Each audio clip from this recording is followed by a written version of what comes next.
Dayang Bandir dan Sandean Raja. Pada zaman dahulu, di wilayah Sumatera Utara terdapat dua buah kerajaan. Kerajaan itu dikenal dengan nama Kerajaan Timur dan Kerajaan Barat. Dikisahkan raja dari Kerajaan Timur menikah dengan adik perempuan dari Raja Kerajaan Barat. Setelah beberapa tahun menikah, mereka dikaruniai seorang putri cantik yang diberi nama Dayang Bandir. Keduanya sangat menyayangi Dayang Bandir. 7 tahun telah berlalu, suami istri itu dikaruniai lagi seorang putra. Ia diberi nama Sandean Raja. Namun sayang, kebahagiaan mereka ternyata tidak berlangsung lama.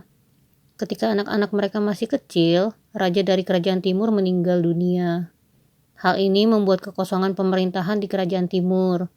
Sandean Raja tidak mungkin menggantikan kedudukan ayahnya sebagai raja karena usianya yang masih sangat kecil. Kemudian, diadakanlah sidang kerajaan untuk menentukan siapa yang berhak menduduki tahta Kerajaan Timur untuk sementara waktu sampai Sandean Raja dewasa. Dalam sidang itu diputuskan bahwa yang akan mengendalikan pemerintahan untuk sementara waktu adalah Paman Karaeng. Sejak awal, Paman Karaeng memang berkeinginan menduduki tahta kerajaan itu. Dayang Bandir yang mengetahui niat jahat sang paman kemudian menyembunyikan benda-benda pusaka kerajaan agar tidak jatuh ke tangan Paman Karaeng yang serakah. Tapi sayang, perbuatan Dayang Bandir diketahui sang paman. Ia pun dipaksa untuk mengatakan letak benda pusaka kerajaan disembunyikan. Akan tetapi Dayang Bandir tetap tidak mengatakannya. Paman Karaeng mulai kesal. Ia pun mengancam Dayang Bandir. "Hei anak kecil, jika kau tidak mau mengatakan di mana benda pusaka kerajaan disembunyikan, aku akan membunuhmu." "Tidak, aku tidak akan mengatakannya padamu. Adik Sandean Raja yang berhak atas benda-benda pusaka kerajaan, bukan kamu," jawab Dayang Bandir dengan tegas. "Tapi, jika kau tidak mau mengatakannya, kau akan mati," ancam Paman Karaeng. "Aku tidak takut," jawab Dayang Bandir kembali. Kekesalan Paman Karaeng mulai memuncak. Akibatnya, Dayang Bandir dan Sandean Raja dibuang ke hutan. Sesampainya di hutan, Paman Karaeng mengikat Dayang Bandir di atas sebuah pohon yang tinggi, sehingga Sandean Raja, adiknya yang masih kecil, tidak mampu menjangkaunya. Berkali-kali Sandean Raja mencoba untuk memanjat pohon itu untuk menyelamatkan sang kakak. Tapi berkali-kali itu juga ia jatuh ke tanah. Tubuhnya pun dipenuhi luka gores akibat terjatuh. Sandean Raja tak mampu berbuat apa-apa lagi. Ia hanya bisa menangis keras sampai air matanya tidak bisa keluar lagi. "Adikku, maafkan kakak, tidak bisa menjagamu lagi. Jika kau lapar, makanlah buah-buahan yang ada di hutan ini. Namun, jika kau tidak mendapatkannya, makanlah pucuk-pucuk daun yang ada di sekelilingmu," ucap Dayang Bandir kepada adiknya. Tubuh Dayang Bandir semakin lemas. Ia tidak diberi makan sedikit pun oleh Paman Karaeng. Setelah beberapa hari tergantung tanpa makan, akhirnya Dayang Bandir menghembuskan nafas terakhirnya. "Paman kejam!" teriak Sandean Raja. Bertahun-tahun sudah Sandean Raja hidup seorang diri di dalam hutan. Ia pun tumbuh menjadi pemuda yang gagah dan tampan. Setiap hari Sandean Raja ditemani arwah sang kakak yang selalu menjaganya. "Adikku, pergilah kau menemui Raja Soma di Kerajaan Barat," bisik arwah Dayang Bandir pada suatu malam. Raja Soma adalah adik kandung dari ibu Dayang Bandir dan Sandean Raja. Ia memiliki sifat yang bertolak belakang dengan Paman Karaeng. Ia adalah raja yang baik hati, sedangkan Paman Karaeng yang sekarang telah menjadi raja di Kerajaan Timur memiliki sifat yang serakah dan kejam. Untuk melaksanakan pesan sang kakak, Sandean Raja keluar dari hutan menuju Kerajaan Barat. Setelah berhari-hari menempuh perjalanan, akhirnya tibalah ia di Kerajaan Barat menemui Raja Soma. "Maaf Baginda, hamba adalah Sandean Raja, putra mahkota Kerajaan Timur," kata Sandean Raja. Mendengar pengakuan itu, betapa terkejutnya Raja Soma.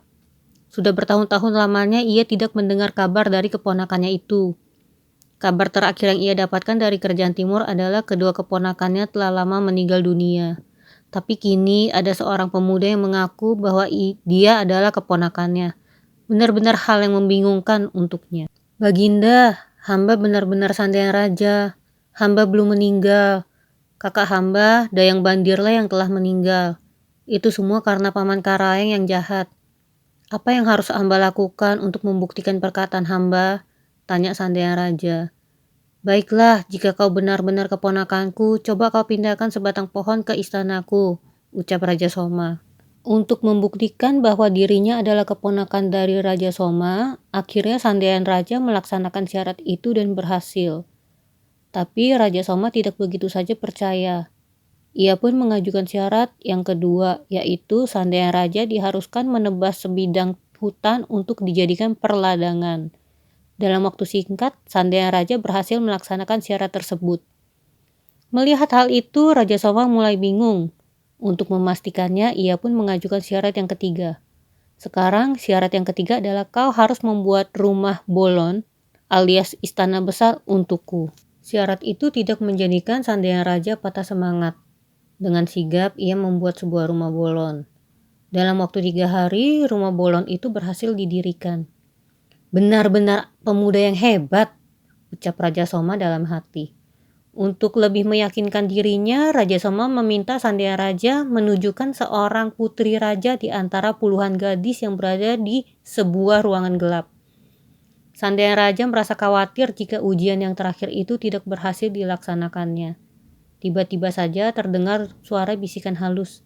"Tenang saja, Dik, aku akan membantumu," ucap arwah Dayang Bandir. Sandian Raja kemudian dibawa oleh Raja Soma ke sebuah ruangan yang sangat gelap. Sementara kedua matanya ditutup selembar kain. Sambil berjalan perlahan, Sandian Raja memasuki ruangan dan mulai memilih gadis mana yang merupakan putri raja. Tidak berapa lama, Sandian Raja memegang kepala salah seorang gadis yang sedang bersimpu. Ketika penerang ruangan dinyalakan dan tutupan mata Sandian Raja dibuka, ternyata putri yang dipilih olehnya memang benar putri raja. Akhirnya, Sandian Raja diakui sebagai keponakan Raja Soma dan dinikahkan dengan putrinya. Setahun telah berlalu, Sandian Raja menyerang kerajaan timur bersama bala tentara kerajaan barat. Kerajaan timur yang saat itu dipimpin oleh Paman Karaeng mengalami kekalahan. Paman Karaeng tewas di tangan Sandian Raja. Akhirnya kekuasaan kerajaan timur berhasil dikuasai kembali oleh Sandian Raja. Ia pun dinobatkan menjadi raja kerajaan timur. Walaupun telah berhasil mendapatkan tahtanya kembali, Sandian Raja tetap berlaku arif dan bijaksana. Ia pun hidup bahagia bersama istri dan rakyatnya.